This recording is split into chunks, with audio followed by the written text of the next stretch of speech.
Hello friends, தற்போது நாம் காணக்கூடியது கோகோபீட் தயாரிக்க உதவும் உபகரணம் காய்ந்த தேங்காய் மட்டை. இது பாருங்க, இந்த மரத்திலிருந்து அகற்றப்படும் தேங்காய்கள், இது முழு தேங்காய், இதனுடைய மட்டை அகற்றப்படுகின்றன. தேங்காய் சமையலுக்கு உபயோகத்துக்காக தேங்காய் தனியாக அகற்றப்படுகிறது. இவற்றிலிருந்து அகற்றப்படும் தேங்காய் மட்டைகள், இந்த தேங்காய் மட்டையின் உதவி கொண்டுதான் தற்போது கோகோபீட் தயார் செய்ய போகிறோம். அது எவ்வாறு கோகோபீட் தயார் செய்யப்படுகிறது, இவை தாவரத்திற்கு இதனால் என்ன பயன் என்பதை தற்போது நாம் இந்த வீடியோ பதிவின் மூலம் காணலாம்.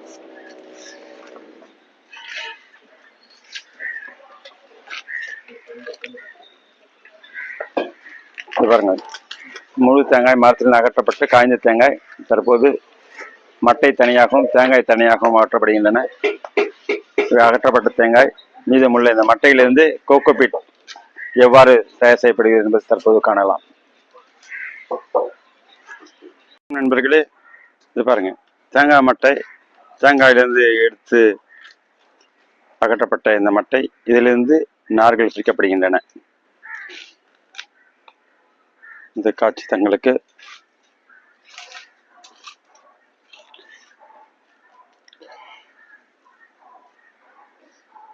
இந்த பிரிக்கப்படும் தேங்காய் நார்கள் இவை சிறு தூளாக வெட்டி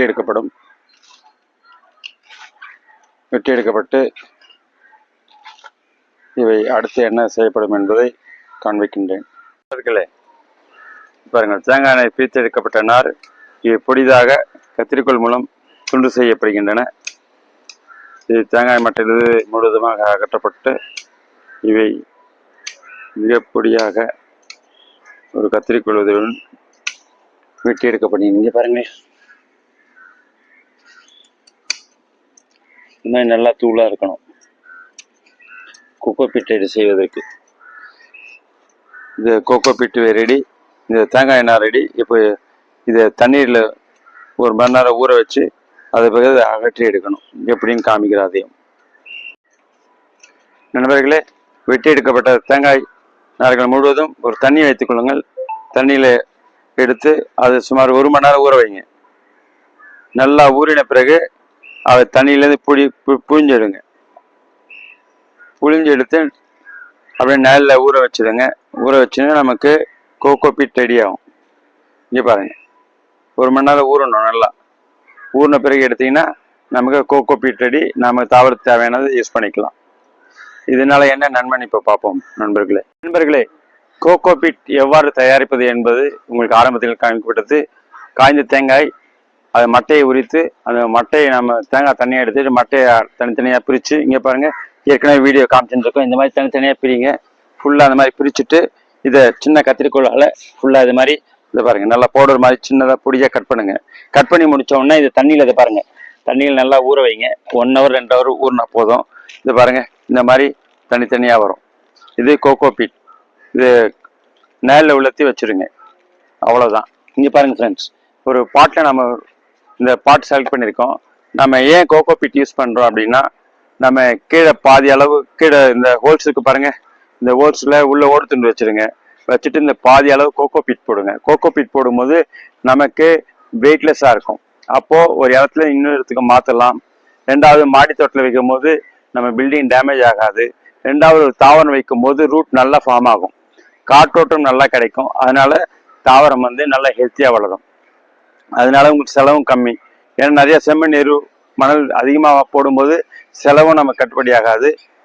2வது தாவரம் வேகமாக வளர்ந்து வராது. ஏன்னு கேட்டால் கீழே நமக்கு மண் இருக்கமாயிடும். ஆனால் இது நம்ம கோகோபீட் யூஸ் பண்ணும் போது கீழே ஃப்ரீயாக இருக்கும், நல்ல காற்றோட்டமாக இருக்கும், தாவரத்தை வேர் நல்லா இறங்கும்.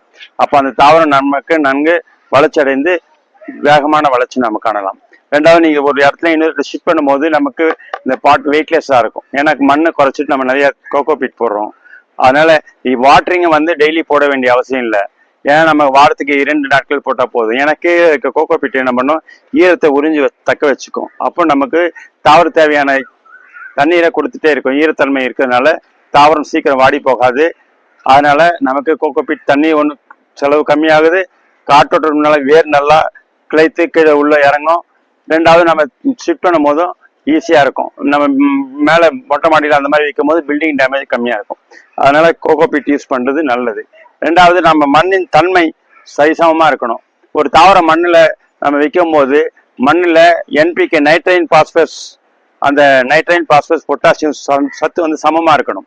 அதில் அந்த pH அளவு பார்த்தீங்கன்னா 6.0லேருந்து 7.0 வரைக்கும் pH லெவல் கரெக்டாக இருந்ததுன்னா அந்த மண்ணில் நன்மை தரும் பாக்டீரியாக்கள் நிறையா வரும். நமக்கு அந்த 6.0 கீழே போகும்போது நமக்கு அமிலத்தன்மை உடையதாகிடும். அப்போ தாவரம் செழித்து வராது. சில தாவரங்கள் வரலாம். உருளைக்கிழங்குலாம் பார்த்தீங்கன்னா உங்களுக்கு அமிலத்தன்மை உள்ள மண்ணாக இருந்தால் வேகமான வளர்ச்சி இருக்கும். ஆனால் நார்மலாக பார்த்தீங்கன்னா 6.0லேருந்து 7.0 வரைக்கும் இருந்ததுன்னா அனைத்து செடிகளுமே கிளைத்து வளரும். காரத்தன்மை அந்த 7 மேலே போனால் காரத்தன்மை, அந்த காரத்தன்மை இருக்கும்போது ஆலிய சில தாவரங்கள் வரும். ஆனால் எல்லா தாவரமே 6.0லேருந்து 7.0 வரைக்கும் அனைத்து தாவரமே நல்ல, ஏன்னா நன்மை தரும் பாக்டீரியாக்கள் நிறையா இருக்கும். அதனால் நமக்கு தாவரம் வந்து வேகமாக கிளைத்து வரும். அப்போ நீங்கள் அதுக்கு ரெகுலராக என்ன பண்ணணும்னா இந்த காயற்பீத்து இருக்கு இல்லைங்களா, கோகோபீட், அந்த கோகோபீட் யூஸ் பண்ணுங்க. அதே மாதிரி 19 பாஸ்பரஸ் பொட்டாசியம் நமக்கு இருக்கு இல்லையா, NPK நைட்ரைன் பாஸ்பரஸ் பொட்டாசியம் 3 கலந்த கலவை உங்களுக்கு காமிக்கிறேன் என்ன இருக்குன்னு பாருங்க. இதை பாருங்க ஃப்ரெண்ட்ஸ், இதுதான் அந்த கலவை. NPK நைட்ரைன் பாஸ்பரஸ் பொட்டாசியம் 19 எல்லாமே சரிவிகிதத்தில் இருக்கும்.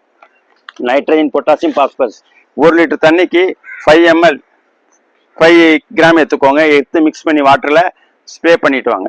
வரும்போது இந்த நன்மை என்ன தாவரத்துக்கு அப்படின்னும் போது நமக்கு இந்த நைட்ரஜன் இருக்கு இல்லையா, நைட்ரஜன் போடும்போது நமக்கு அடர் பச்சை நிறத்தில் வரும். குளோரோஃபில் உருவாக்கி தாவரத்தை வந்து அடர் பச்சை நிறத்தில் இருக்கும். அதனால நமக்கு தாவரம் கிரீனரியா இருக்கும். அடுத்து பாஸ்பரஸ் இருக்கிறதுனால என்ன ஆகும்னா மண்ணுக்குள்ள ரூட்டு நல்லா ஃபார்ம் ஆகி ஃப்ரீயா போகும், ஹைட்டும் நல்லா வேகமாக வளரும். அதனால பாஸ்பரஸ் நன்மை. பொட்டாசியம் பார்த்தோம்னா நோய் சக்தி அதிகமாக இருக்கும். அதனால தாவரம் நல்லா கிளைத்து வலு வாய்ந்ததாக இருக்கும். நோய் சக்தி அதிகமாக இருக்கும், அதனால தாவரம் வலு வாய்ந்ததாக இருக்கும். அதனால இந்த NPK யூஸ் பண்ணி நீங்கள் வாட்டரை மிக்ஸ் பண்ணி மார்னிங் பிஃபோர் 8 o'clock பண்ணுங்க, இல்லைன்னா ஆஃப்டர் 5 o'clock ஈவினிங்கில் பண்ணுங்க. நம்ம இது வாட்டரில் மிக்ஸ் பண்ணி இங்கே பாருங்க, இந்த மாதிரி சின்ன கன் இருந்தால் கூட போதும் உங்ககிட்ட. இதை மிக்ஸ் பண்ணிக்கிங்க. இது 2 லிட்டர் கெப்பாசிட்டி, இல்லை பெரிய கன் எதுவாக இருந்தாலும் இந்த பரவாயில்ல. மிக்ஸ் பண்ணி நீங்கள் ஸ்ப்ரே பண்ணும் போது நமக்கு 1 வீக்குள்ள உங்களுக்கு ரிசல்ட் தெரியும். நல்லா தாவரம் செழிப்பாக இருக்கும், இங்கே நல்லா டார்க் க்ரீனாக இருக்கும். அதனால இதை யூஸ் பண்ணும்போது நமக்கு சத்து நிறைந்த தரமான தாவரங்கள் கிடைக்கும். Okay, thank you for first time channel பார்க்க சப்ஸ்கிரைப் பண்ண லைக் பண்ணுங்க, ஷேர் பண்ணுங்க. மீதி உள்ள விஷயம் அடுத்த வீடியோ பார்க்கலாம். நன்றி, வணக்கம். வணக்கம் ஃப்ரெண்ட்ஸ், இங்கே பாருங்க NPK கலந்த கலவையை இப்போது 2 லிட்டர் வாட்டரில் மிக்ஸ் பண்ணியிருக்கு. இது 10 கிராம் லெவலில். இந்த தாவரம் பாருங்க எக்ஸோரா மினியேச்சரு. இது பார்த்தீங்கன்னா அடர் பச்சை இல்லாமல் வெளிர் பச்சை நிறத்தில் இருக்கு. நம்ம இந்த ஈவினிங் டைம் இப்போ ஸ்ப்ரே பண்ணுறோம். ஸ்ப்ரே பண்ணும்போது நமக்கு பார்த்தீங்கன்னா வித்தின் 10 daysக்குள்ள அடர்ந்த பச்சை நிறத்தோட தாவரம் காணப்படும். நிறைய பூக்கள் வைக்கும் ஃப்ரெண்ட்ஸ். இந்த NPK நம்ம தெளிக்கும் போது நைட்ரேட் பாஸ்பரஸ் பொட்டாசியம் 3 சத்துமே ஒரு தாவரத்துக்கு கிடைக்கும் போது, அதுவும் சம விகிதத்தில் கிடைக்கும் போது நமக்கு என்ன ஆகும்னா நமக்கு பூக்கள் நிறைய வரும், அடர் பச்சை நிறத்துல இந்த தாவரம் காணப்படும். ஆமாம் friends. Okay, thank you. First time channel subscribe பண்ணுங்க, மொத்தம் லைக் பண்ணி ஷேர் பண்ணி. நன்றி, வணக்கம். ஒரு வீடியோ மறுபடியும் 15 days கழிச்சு போடுறேன் மேடம். இது எப்படி இருக்கு பாருங்க ஃப்ரெண்ட்ஸ். Okay, thank you.